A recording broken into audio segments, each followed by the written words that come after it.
Hey, Prime members, you can binge 8 new episodes of the MrBallen podcast 1 month early and all episodes ad-free on Amazon Music. Download the Amazon Music app today. On a summer night in 1980, the audience in New York's world-famous Metropolitan Opera House rose to their feet and applauded at the end of an international ballet performance. The dancers and musicians rushed backstage and congratulated each other on a great show. But one of the musicians was missing. Her prized violin sat on a chair in the orchestra pit. She had left it there during intermission of the ballet, and she had never come back. NYPD detectives would soon descend on the Met, where they would find themselves chasing down stagehands, musicians, and one of the most famous Russian dancers in the world, desperately trying to discover what had happened to the violin player who had just disappeared while thousands of people were in the audience. But before we get into today's story, if you're a fan of the strange, dark, and mysterious delivered in story format, then you've come to the right podcast because that's all we do, and we upload twice a week, once on Monday and once on Thursday. So if that's of interest to you, please sell the follow button a German Shepherd puppy, but actually just give them a baby hyena instead. Okay, let's get into today's story.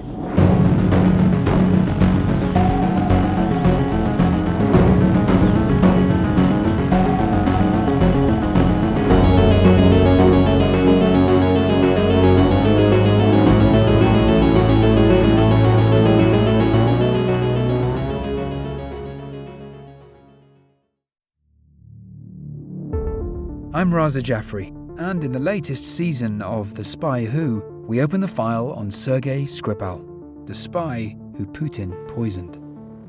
When the USSR falls apart, GRU officer Skripal finds himself adrift in the new Russia. The world of espionage becomes his way out, and his downfall. Once a double agent, now a pivotal figure in an international mystery, Sergei Skripal went from a life of covert operations to a dramatic poisoning that captivated the globe. But what led to this shocking attack? And what hidden truths did Sergei uncover? Follow The Spy Who on the Wondery app, or wherever you listen to podcasts. Or you can binge the full season of The Spy Who Putin Poisoned, early and ad-free, with Wondery Plus. Hello, I'm Pandora Sykes, and welcome to Rivals, the official podcast. Step inside my Rutshire residence as we celebrate Rivals, the brand new original series now streaming on Disney Plus and Hulu.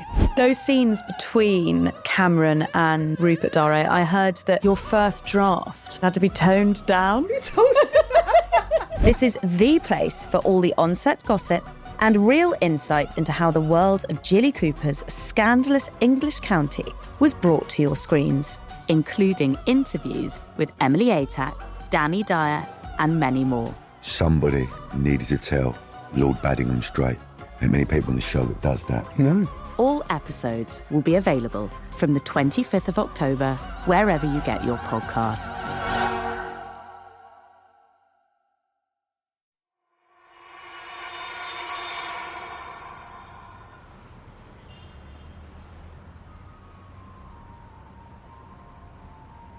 On July 23, 1980, 31-year-old Helen Hagnes stood with her husband Janis outside their apartment building on New York's Upper West Side. Helen kissed Janis and told him she would see him later, and then she turned and began walking to work. It was early evening, and Helen could already tell it was going to be another hot New York summer night. It was about 80 degrees Fahrenheit, and it was humid. As Helen walked, she could already feel herself starting to sweat, and she just hoped she would still look okay when she got to work. She was dressed casually in a t-shirt and jeans, but her platinum blonde hair and makeup were perfectly styled, like she was going to a formal event. And in her hand, Helen carried an oblong case that held her most prized possession in the whole world, her violin. Helen had grown up as a musical prodigy, becoming an award-winning pianist at the age of 4 and a skilled violin player at the age of 8. Now, Helen was a highly accomplished violinist, and she had performed with symphonies and opera and ballet companies all over Europe and North America. Helen made her way through the city and eventually turned onto a street about 10 blocks from her house. Up ahead, she saw the Metropolitan Opera House, or the Met as it's known, and her face lit up. Helen had dreamed about playing violin at the Met ever since she was a little girl, and she still couldn't believe that she was getting paid to come to this beautiful opera house to work alongside some of the most talented artists in the world. She turned onto a side street that led around the Met, and she entered through the backstage door. She smiled at a few Met employees and stagehands who were rushing back and forth getting ready for the night's ballet performance. Then Helen walked down a long, brightly lit hallway and went into the dressing room that was reserved for the women in the orchestra. Some of the other musicians had already arrived, and they all talked and laughed while they got dressed. Helen opened her locker and changed out of her street clothes into a black shirt, black pants, and black shoes. She took a blue flower from her locker and fastened it to her hair with a bobby pin. Then, a little before 8 p.m., about an hour after she had arrived, Helen took her place in the orchestra pit with the rest of the musicians. The roar of the applause flooded the theater, the house lights dimmed, the curtain rose, and the orchestra conductor turned to the musicians and waved his hand. Helen felt butterflies in her stomach. Even after all these years of playing, she still got nervous and excited. She raised her violin to her shoulder, placed her bow on the strings, waited for her cue, and started to play. About 40 minutes later, Helen heard the audience applauding once again. She had lost herself in the music like she always did, and so the first act of the ballet had sort of flown by in a blur. The curtain closed and the lights came up. It was the first of 2 intermissions. Helen placed her prized violin on her chair in the orchestra pit and headed backstage. She wasn't playing for the next section of the performance, and so she had an extended break. Helen walked right to the backstage elevator. She wanted to meet with the lead male dancer in the ballet, a famous Russian named Valery Panov. The elevator doors opened, and Helen stepped inside and stood between a man and a young ballerina. Helen told the ballerina she was going to see Panov, but she couldn't remember where his dressing room was. The ballerina said she didn't know either. Panov was a huge star, and he had his own dressing room that was separate from the rest of the dancers. Then the man chimed in and said Panov was on the 3rd floor. Helen thanked him, hit the button for the 3rd floor, and the elevator doors closed. The young ballerina stepped off the elevator at her dressing room floor. Then Helen rode up another floor, got off the elevator, and walked down a long hallway in search of Panov's dressing room. At 11:30 p.m., almost 3 hours after Helen got off that elevator, her husband Janis sat outside the Met in his van. Janis often picked his wife up to drive her home because walking at night in New York City in 1980 could be dangerous. Janis watched the dancers, musicians, and employees filing out of the Met, but he didn't see Helen. So he figured maybe she was still talking to one of her friends in the dressing room. But when it got to be midnight and Helen still had not come outside, Janis thought maybe she was getting a ride home with someone else and she had just forgotten to let him know. So he hopped out of his van, went to the nearest payphone, and called home. But there was no answer. So Janis figured there just must have been some miscommunication between him and his wife, and he headed home. A few minutes later, Janis walked into his and Helen's apartment, and it was empty. Janis thought it was a bit strange Helen wasn't home yet, even if she did get a ride home with someone else. But he figured maybe they had grabbed a drink before heading this way. Then he heard a knock at the door. This had to be Helen, and she must have forgotten her key or something. Janis went to the front door and opened it up, and suddenly he started to get worried. Because a nervous-looking man stood at the door with Helen's violin case in his hands. He said that he and some of the other musicians who played with Helen were really freaked out because Helen had left the orchestra pit during the first intermission and she never came back. He said a group of people had called the apartment and searched for Helen after the show, but they couldn't find her anywhere. Janis took Helen's violin case and he closed his eyes like he was fighting back tears. He knew his wife would never just leave her violin behind somewhere, not even at the Met. In a flat, quiet voice, Janis thanked the man for coming by. Then he closed the door, put down Helen's violin case, and went to the phone and called the police.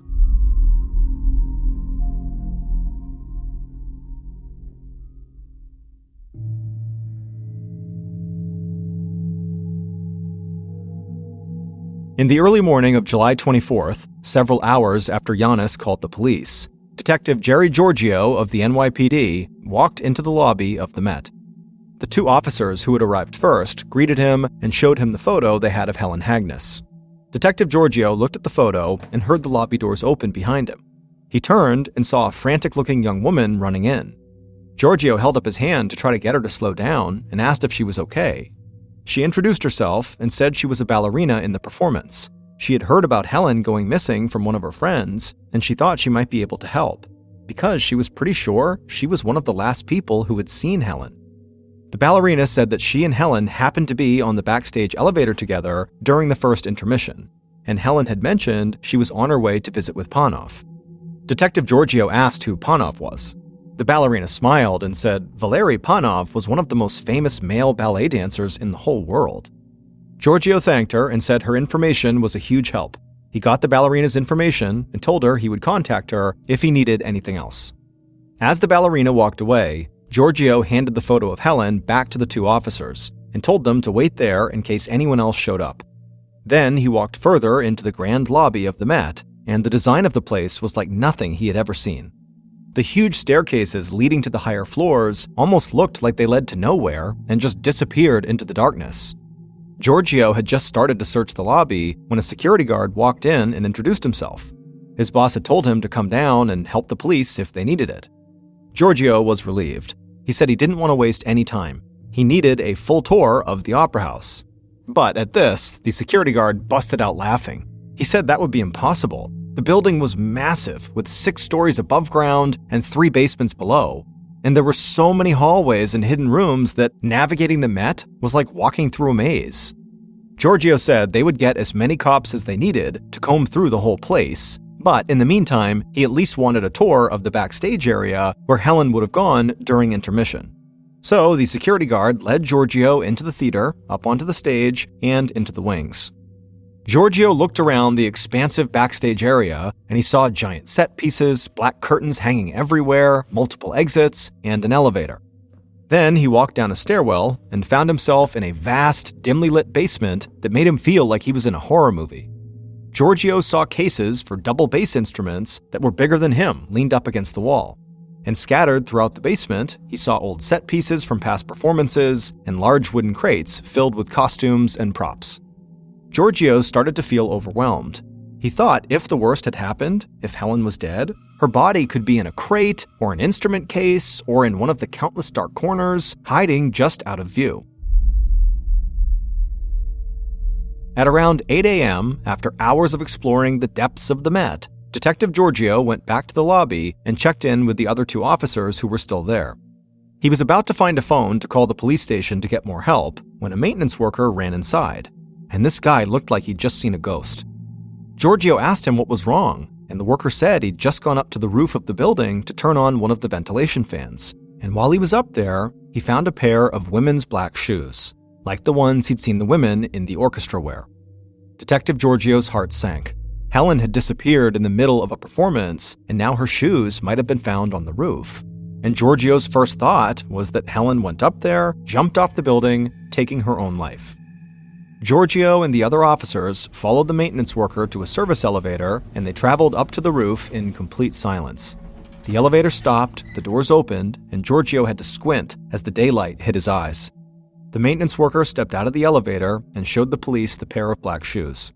Then Giorgio walked to the edge of the building and looked down, but there was nothing on the ground that looked out of the ordinary. So the officers spread out and searched the roof for any additional clues. And within a few minutes, Detective Giorgio heard one of them shout, "Oh my God!" Giorgio whipped around and saw an officer standing by this enormous metal fan, looking through the wide space between 2 of the blades down into the ventilation shaft. Giorgio joined him and leaned over to look into the shaft as well, and he thought he saw something about 30 feet below, but it was a little dark down there, and he couldn't tell what it was. It took a few seconds for Giorgio's eyes to adjust, but slowly, everything came into focus. There at the bottom, he saw the nude, bloody body of a woman.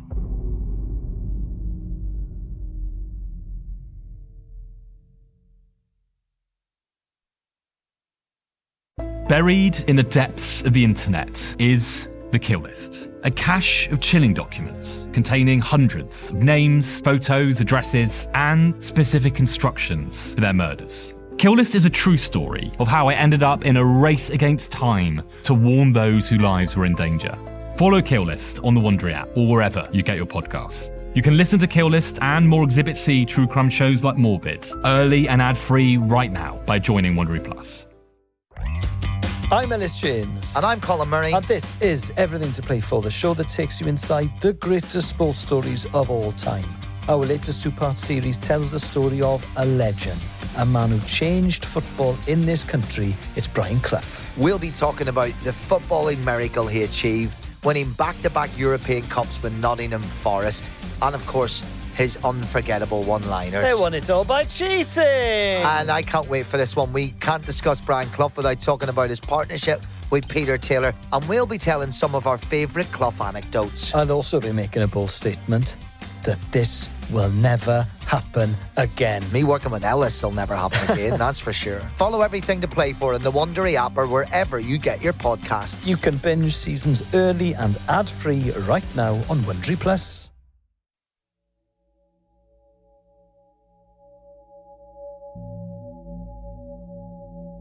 Shortly after, Detective Giorgio looked down the ventilation shaft and saw the woman's body. An NYPD homicide detective named Mike Struck finished his morning run in Central Park and called into the station to check in for the day.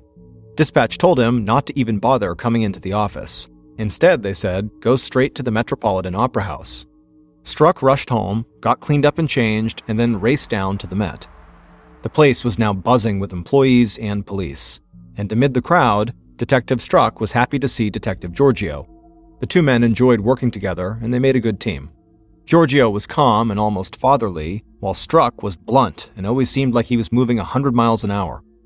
Giorgio filled Struck in on everything police had found that morning.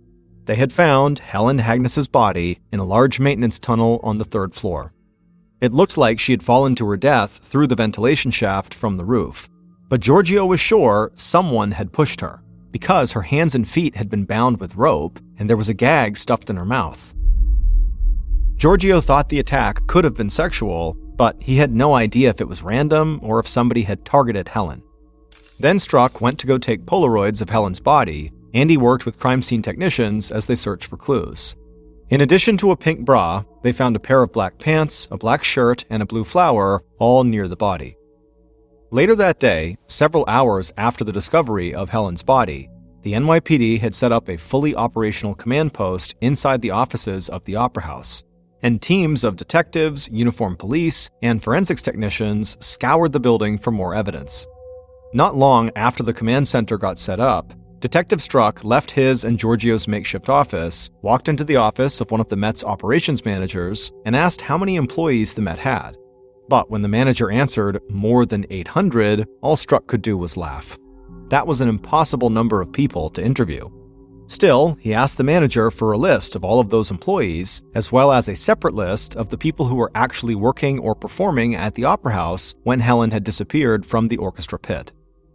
When Struck returned to his office, he found a crime scene technician waiting for him. The tech told Struck they were able to lift a pristine palm print off the outside of that ventilation shaft on the roof. In fact, the print was so good, the tech worried that some careless police officer or other investigator had touched the ventilation shaft that morning and made the print. Struck thanked the tech for the update and asked him to report back as soon as he knew anything, even if it was just to say that a cop had messed up and left that print. Then Struck sat down at what was now his desk, he grabbed his phone, and called Helen's husband, Giannis, and told him he needed to come in to the Met. Detective Struck and Giorgio sat in their office, reviewing their notes while they waited for their first suspect. Forensics officers and the medical examiner had not found any indication of sexual assault, which made them think it was possible that Helen's murder was actually just staged to look like a sexual assault. And they thought maybe Giannis had met with Helen at some point during the intermission. Then they fought, and he took her up to the roof of the building, where he tied her up and killed her. As the two detectives theorized and talked through the case, the door opened and an officer led Giannis in. Giannis actually stumbled into the room and then collapsed into a chair across from the two detectives. Struck and Giorgio could tell Giannis was drunk just from the smell. And even if they couldn't tell from the smell, the open bottle of Jack Daniels in his hand made it pretty clear. This was a new one for both detectives. They had never seen someone show up to a police interview with a bottle of whiskey. But regardless, the detectives jumped right into the questions. They asked Giannis about his and his wife's relationship. Giannis was slurring his words, but he did manage to tell them that he loved his wife, and he had gone to the Met to pick her up and drive her home, but she had never showed up. Struck and Giorgio listened, but they knew that almost nothing Giannis said in his current state would ever hold up in court. I mean, the guy was drunk. So they told him they would have an officer drive him home, and after he'd gotten some rest, they would follow up with him if they needed to. Later that afternoon, Struck and Giorgio were sitting in the theater when the famous Russian dancer Panov and his interpreter walked in. Panov, according to that ballerina that Giorgio had met that morning, may have been the last person who'd seen Helen alive. Panov took a seat near the detectives and asked how he could help. Then, through his interpreter, he said he did know a musician had gone missing at the Met, but he didn't know anything more than that. Giorgio handed Panov a picture of Helen and said she was the missing musician, and the last time anyone had seen her, she was on her way to meet Panov. Panov looked down at the picture and then said something in Russian. The interpreter then told the detectives that Panov did not know this woman, and she never came to visit him that night, and he had no idea she was even planning to. Then Panov spoke for himself. He explained in broken English that at least 50 people came to visit him every night. It was nothing unusual for audience members or other artists to flood his dressing room. And he tried to meet as many people as he could and be as gracious as he could because he knew that a lot of people had helped him become a ballet star. Struck asked him where he was at the time Helen disappeared during the first intermission. Panov said he had rushed to his dressing room to get changed and then went into the audience. He wasn't in the second part of the ballet, but his wife was, and he loved watching her dance. The detectives knew it would be easy to confirm this if it was true. Audience members and the crew would definitely have noticed one of the most famous dancers in the world walking amongst the crowd.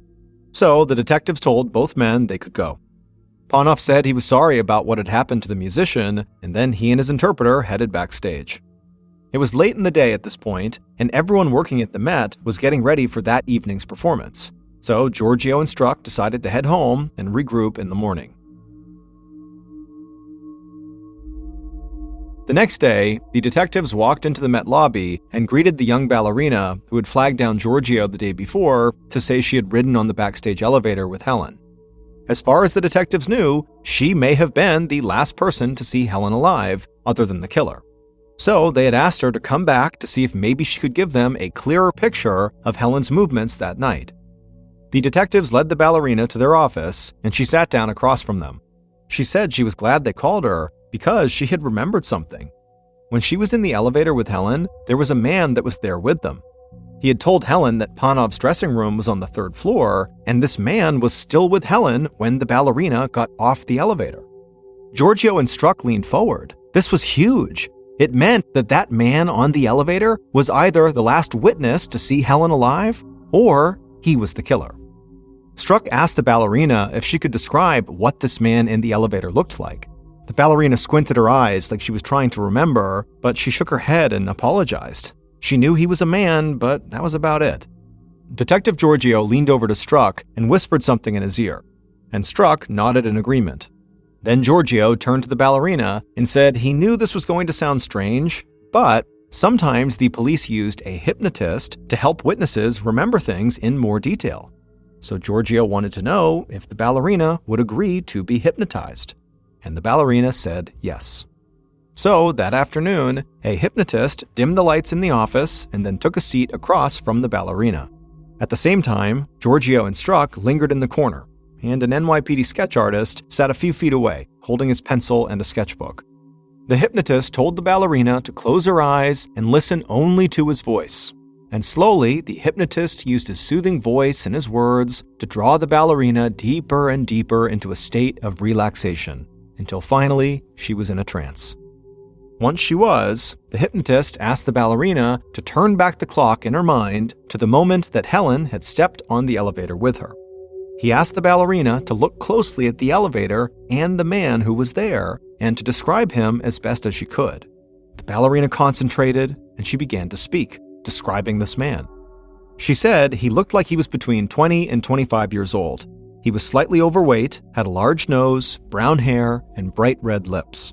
And as the ballerina gave these details, the sketch artist began to draw. A few minutes later, the hypnotist gently brought the ballerina out of her trance and turned the lights back on. Police quickly made copies of the sketch and circulated it among the Met's employees. And while they were hopeful, there was the reality that a lot of people could fit the description of a young, slightly overweight guy with brown hair.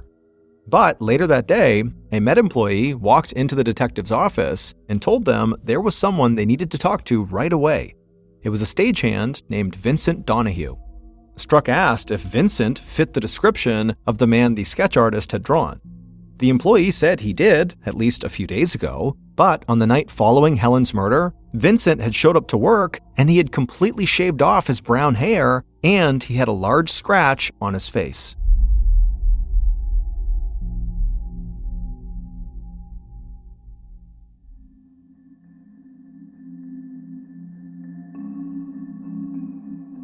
That afternoon, Vincent Donahue took a seat inside the detective's office and he looked annoyed. He said he needed this to be fast because he had a lot of work to do before the performance that night. Giorgio smiled and said he understood, but first he said he had to ask, where did that nasty scratch on his face come from? Vincent said he and his girlfriend had gotten into a pretty bad fight a couple of nights ago, and his girlfriend used her fingernails when she got angry. Detective Struck quickly jumped in and asked why Vincent had shaved his head. Vincent laughed and said during the argument with his girlfriend where she scratched him, she had said the only good thing about him was his hair. So after she had stormed out of the room, he had shaved his hair off just out of spite.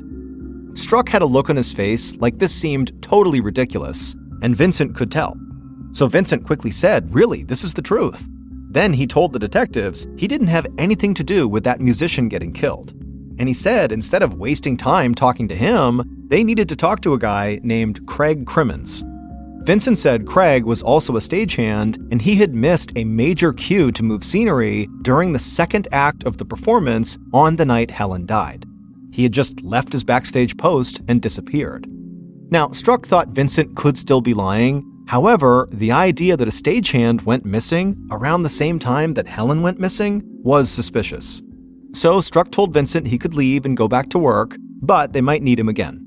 And as soon as Vincent left the office, Struck and Giorgio sent an officer to track down the stagehand, Craig Crimmins. When Craig stepped into Struck and Giorgio's office, he looked exhausted. Giorgio asked Craig to take a seat, and then once he handed him a photo of Helen and asked Craig if he knew her. Craig glanced at the picture and said he only recognized her from what he had seen in the news. He'd never met her or talked to her. She was a musician, and he didn't really interact with the musicians. Struck just stared at Craig while he spoke. He was young and had brown hair, just like the ballerina's description. So Struck asked if Craig had ridden the backstage elevator at all on the night Helen died. But Craig just shook his head. He said he'd been at his spot backstage the whole performance.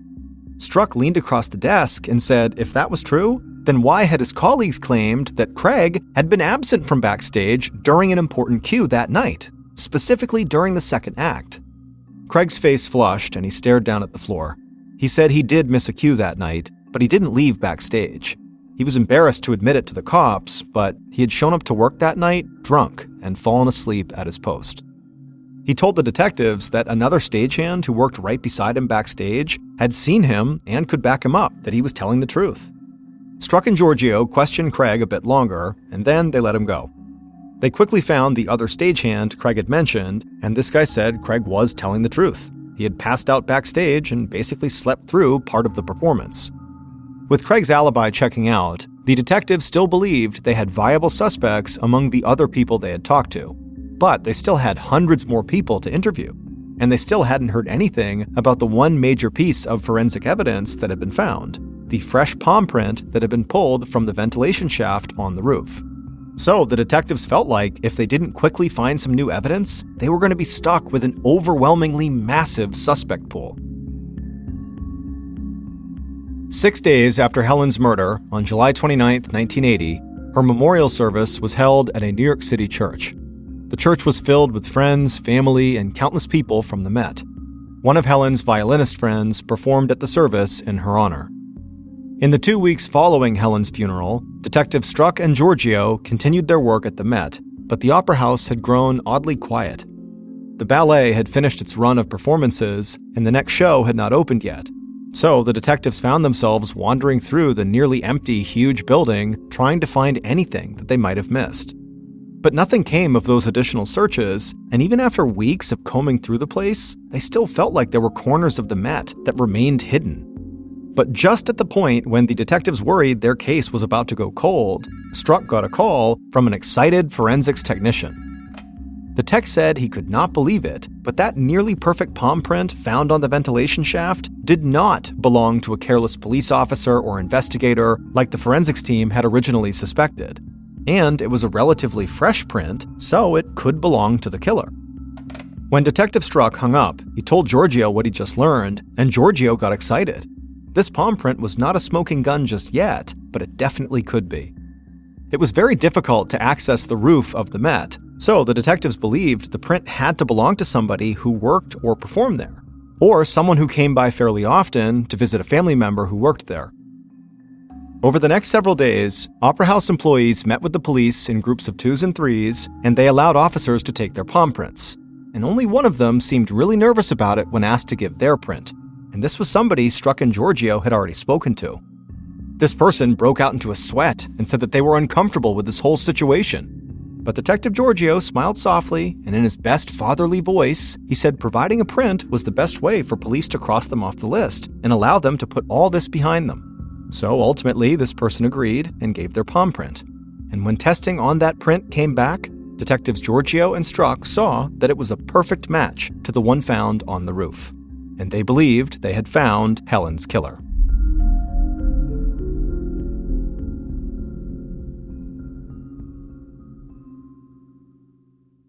Based on the palm print, evidence from the scene, and interviews conducted during the investigation, the following is a reconstruction of what police believe happened to Helen Hagnes on the night of July 23, 1980.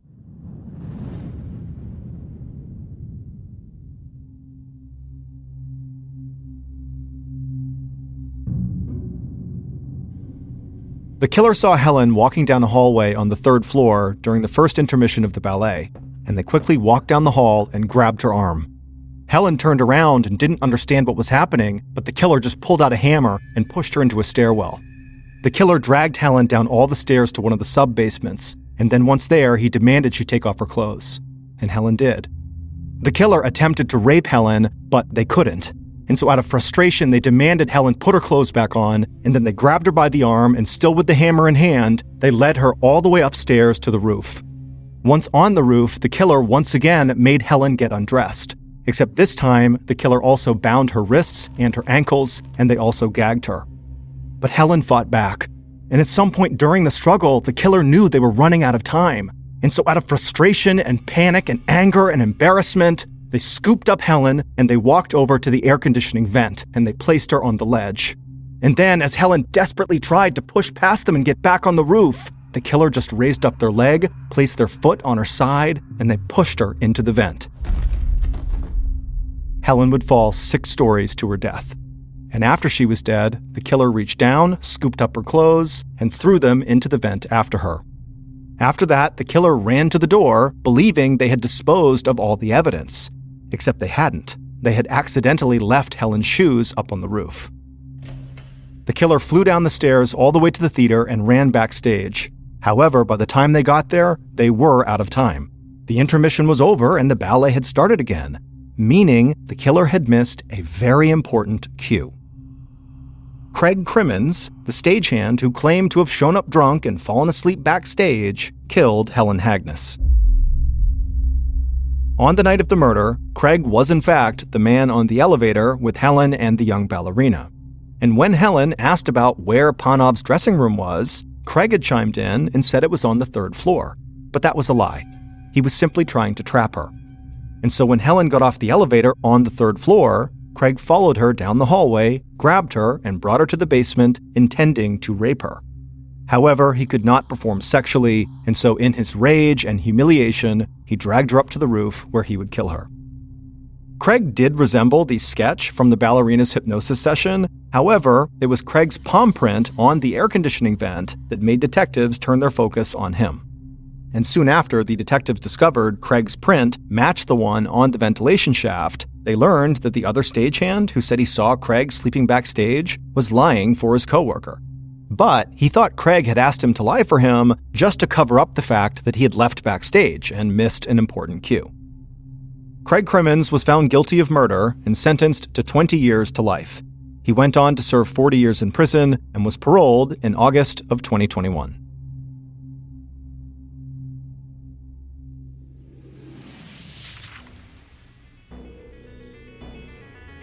Thank you for listening to the MrBallen podcast. If you like today's story and you're looking for more strange, dark, and mysterious content, be sure to check out all our studio's podcasts. They are this one, the MrBallen podcast. We also have MrBallen's Medical Mysteries, Bedtime Stories, Wartime Stories, and also Runful.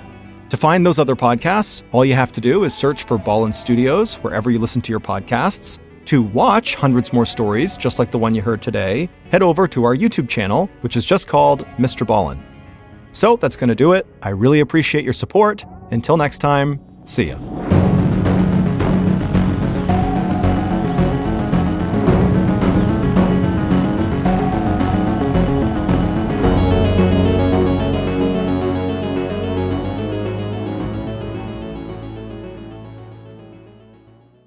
Hey, Prime members, you can binge 8 new episodes of the MrBallen podcast 1 month early and all episodes ad-free on Amazon Music. Download the Amazon Music app today.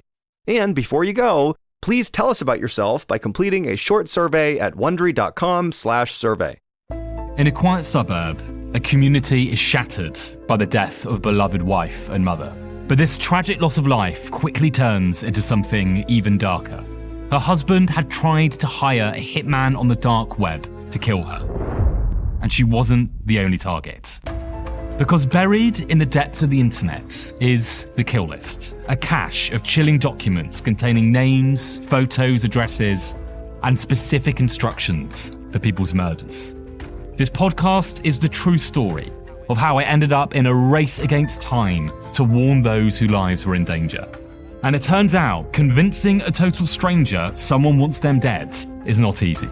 Follow Kill List on the Wondery app or wherever you get your podcasts. You can listen to Kill List and more Exhibit C true crime shows like Morbid, early and ad-free right now by joining Wondery Plus. Check out Exhibit C in the Wondery app for all your true crime.